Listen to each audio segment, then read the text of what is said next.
Options trading అనే భ్రమ వెనకదాగి ఉన్న కఠినమైన వాస్తవాలేంటో ఇప్పుడు డీటెయిల్డ్గా చూద్దాం. అసలీ థ్రిల్లింగ్ మార్కెట్లు మన పెట్టుబడిని ఎందుకు అంత దారుణంగా నాశనం చేస్తాయో ఎప్పుడైనా ఆలోచించారా?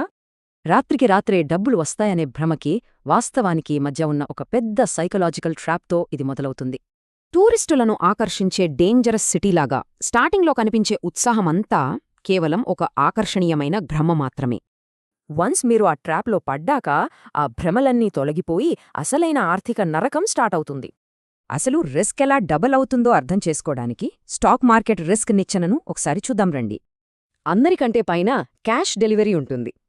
ఫండమెంటల్ ఎనాలిసిస్ మీద నడిచే చాలా సేఫ్ అండ్ పీస్ఫుల్ పద్ధతి ఇది. Next futures. ఇక్కడ ఎనాలిసిస్ సేమ్ అయినా లెవరేజ్ మరియు పొజిషన్ సైజ్ వల్ల రిస్క్ అమౌంటం పెరుగుతుంది. ఆ తర్వాత వచ్చేవే ఆప్షన్స్. నిజానికి మన పోర్ట్ఫోలియోలను కాపాడే ఇన్సూరెన్స్ లాగా ఇవి క్రియేట్ చేయబడ్డాయి తెలుసా. కాని కట్ చేస్తే ఇప్పుడు ఆ ఇన్సూరెన్స్ పాలసీనే ఒక కౌంట్డౌన్తో ట్రేడ్ చేస్తూ ప్యూర్ గ్యాంబ్లింగ్లా మార్చేశారు. ఇక అట్టడుగున వీక్లీ ఎక్స్పైరీలు ఉంటాయి. విపరీతమైన వొలటాలిటీతో ఉండే మోస్ట్ డేంజరస్ ప్లేస్ ఇది.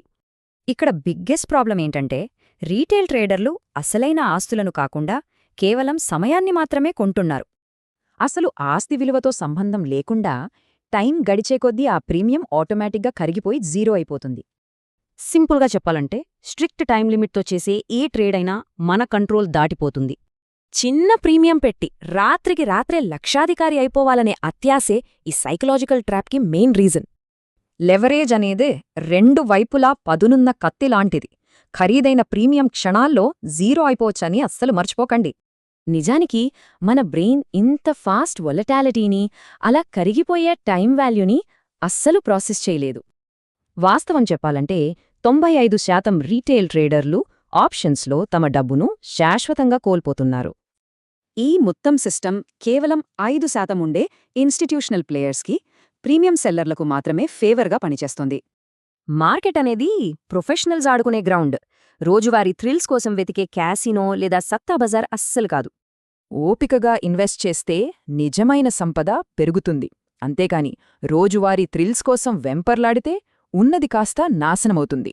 రియల్ వెల్త్ క్రియేట్ చేయాలంటే అపారమైన ఓపిక, ప్రశాంతమైన మైండ్, ముఖ్యంగా ఈ ఫేక్ వొలటాలిటీకి దూరంగా ఉండటం చాలా అవసరం. కేవలం ఒక చిన్న ట్రేడింగ్ థ్రిల్ కోసం మీ ఫ్యూచర్ని పణంగా పెట్టడం నిజంగా కరెక్టేనా? మీరే ఆలోచించుకోండి.